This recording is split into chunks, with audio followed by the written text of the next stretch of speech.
ನಮಸ್ತೆ ವೀಕ್ಷಕರೇ ಹೇಗಿದ್ದೀರಿ? ನಾನು ಚೆನ್ನಾಗಿದ್ದೀನಿ.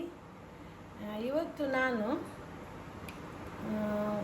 ಚಿಕನ್ ಕಬಾಬ್ ಮಾಡ್ತಾಯಿದ್ದೀನಿ ವೀಕ್ಷಕರೇ. ಮಧ್ಯಾಹ್ನ ಪದಾರ್ಥಕ್ಕೆ, ಅಂದರೆ ನಿನ್ನೆ ಅದು ಸೂರ್ಯಕಾಯಿ ಪದಾರ್ಥ ಉಂಟು, ಹಾಗೆ ಇವತ್ತು ನಾನು ಚಿಕನ್ ಕಬಾಬ್ ಮಾಡ್ತಾಯಿದ್ದೀನಿ.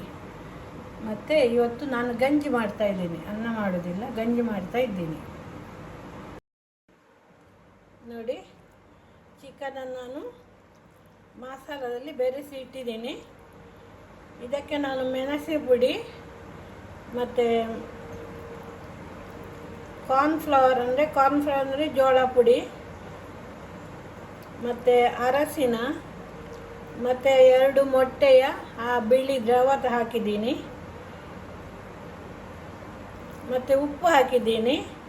ಮತ್ತು ಸ್ವಲ್ಪ ಇದು ನೋಡಿ, ಕರಿಬೇವಿನ ಸೊಪ್ಪು ಹಾಕಿದ್ದೀನಿ, ಅದು ಟೇಸ್ಟ್ ಬರ್ತದೆ ಅಂತೇಳಿ. ಮತ್ತು ವಿನೆಗರ್ ಹಾಕಿದ್ದೀನಿ, ಜಿಂಜರ್ ಗಾರ್ಲಿಕ್ ಪೇಸ್ಟ್ ಹಾಕಿದ್ದೀನಿ. ಇದೆಲ್ಲ ಹಾಕಿ ಇದರಲ್ಲಿ ಚಿಕನನ್ನು ಬೆರೆಸಿ ಇಟ್ಟಿದ್ದೀನಿ. ಇದನ್ನೊಂದು 15 ನಿಮಿಷ ಇಡ್ತೀನಿ ನಾನು. ಮತ್ತು ಎಣ್ಣೆಯಲ್ಲಿ ಹಾಕಿ ಫ್ರೈ ಮಾಡ್ತೀನಿ.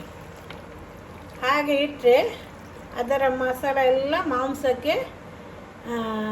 ಮಾಂಸ ಹೀರಿಕೊಳ್ತದೆ. ಆಗ ಮಾಂಸ ರುಚಿ ಬರ್ತದೆ, ಕಬಾಬ್ ರುಚಿ ಆಗ್ತದೆ. ನೋಡಿ, ನಾನು ಅಂಗಡಿಯಿಂದ ತಂದದ್ದಲ್ಲ, ಇದು ನಾನೇ ಮಾಡಿದ ಮಸಾಲ. ಹೀಗೆ ಮಾಡಿದರೆ ಒಳ್ಳೆಯದಾಗ್ತದೆ. ನೋಡಿ, ಇನ್ನು ಒಂದು 10-20 ನಿಮಿಷ ಇಡ್ತೀನಿ, ಮತ್ತೆ ಫ್ರೈ ಮಾಡ್ತೀನಿ. ನೋಡಿ ವೀಕ್ಷಕರೇ, ಇದು ಕಬ್ಬಿಣದ ಇದು ಬಾಣಲೆ ನೋಡಿ. ಇದರಲ್ಲಿ ತುಂಬ ಉಪಯೋಗ ಈ ಕಬ್ಬಿಣದ ಬಾಣಲೆ. ಕಬ್ಬಿಣ ಅಂಶ ಕೂಡ ಉಂಟು ಇದರಲ್ಲಿ, ಒಳ್ಳೆಯದು. ಮತ್ತು ಇದರಲ್ಲಿ ಜಾಸ್ತಿ ಎಣ್ಣೆ ಕೂಡ ಹೀರಿಕೊಳ್ಳುವುದಿಲ್ಲ ಇದು. ಆದ ಕಾರಣ ನಾನು ಕಬ್ಬಿಣದ ಇದು ಬಾಣಲೆಯನ್ನು ಯೂಸ್ ಮಾಡೋದು ಪ್ರತಿಯೊಂದಕ್ಕೂ, ಒಳ್ಳೆಯದಾಗ್ತದೆ. ಮತ್ತು ನಾನ್ ಸ್ಟಿಕ್ ಎಲ್ಲ ನಾನು ಕಡಿಮೆ ಉಪಯೋಗ ಮಾಡೋದು. ಮತ್ತು ನಾನು ಮಣ್ಣಿನ ಪಾತ್ರೆ ಎಲ್ಲ ಜಾಸ್ತಿ ಉಪಯೋಗ ಮಾಡೋದು ಪದಾರ್ಥ ಮಾಡಲಿಕ್ಕೆ.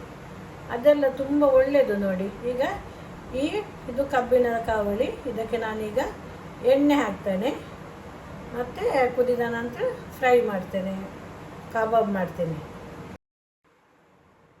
ನೋಡಿ, ಎಣ್ಣೆ ಹಾಕ್ತಾ ಇದ್ದೇನೆ.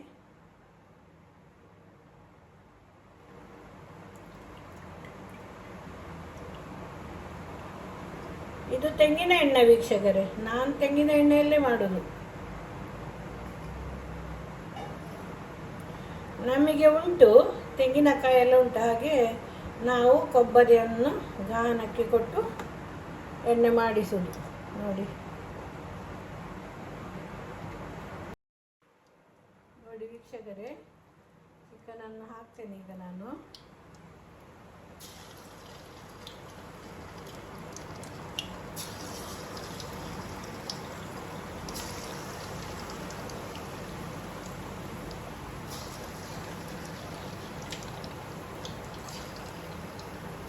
ಇದು ನಮಗೆ ಮತ್ತು 2 ಕೆಲಸಕ್ಕೆ ಜನ ಇದ್ದಾರೆ ಇವತ್ತು. ನಮ್ಮ ಅಡಿಕೆ ಮರಕ್ಕೆ ಮದ್ದು ಬಿಡ್ತಾರೆ ಇವತ್ತು. ಸ್ವಲ್ಪ ಬಿಸಿಲು ಉಂಟಲ್ಲ, ಹಾಗೆ ಈಗ ಅವರಿಗೆ ಊಟಕ್ಕೆ ಬೇಕಲ್ಲ.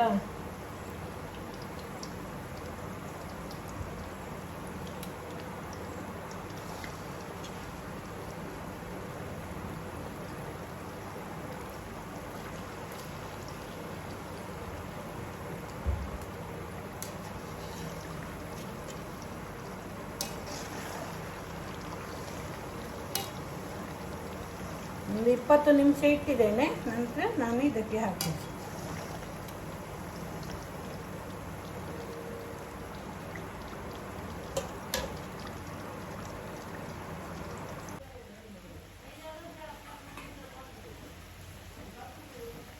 ವೀಕ್ಷಕರೇ ನೋಡಿ, ಕಬಾಬ್ ರೆಡಿ ಆಯಿತು ನೋಡಿ.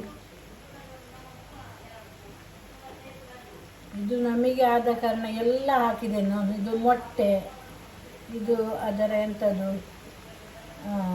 ನನಗೆ ಗೊತ್ತಿಲ್ಲ ಅದಕ್ಕೆ ಹೆಸರು ಎಂತ ಹೇಳ್ತಾರೆ, ಫೈಜ್ಜಾ ಅಂತ ಹೇಳ್ತಾರೆ ಅದು. ನೋಡಿ,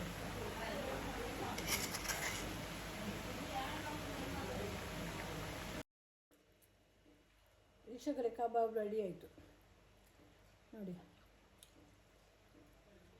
ಇದು ಕೋಳಿಯ ಮೊಟ್ಟೆ, ಇದು ನೋಡಿ ನಿಮಗೆ ತಿಳಿಬೋದು ಎಂತ ಅಂತೇಳಿ.